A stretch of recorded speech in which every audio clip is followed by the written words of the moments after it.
Hello guys, this painting dedicated to English winter. It's definitely because in Ukraine winter very cold, a lot of snow, and we see how many green colors here. And I want to say to you that it's picture from life because it's farm near us and it's a few horses. It's a few horses and they are our friends, and sometimes we are feed them with carrots or just visiting them to say hello. They are just amazing animals.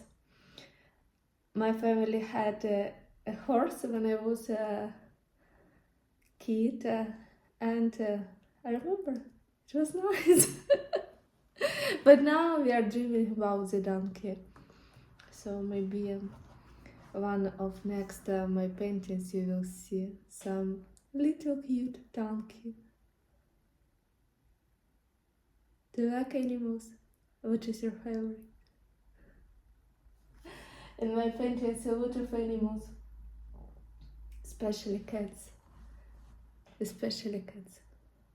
And birds. I'm a very big bird lover. You know, last summer, neighbor kids in Ukraine, they bring to me little chick, and now he's a dog guy, and he survived. We cared about it very well. Thank you for your attention. See you soon.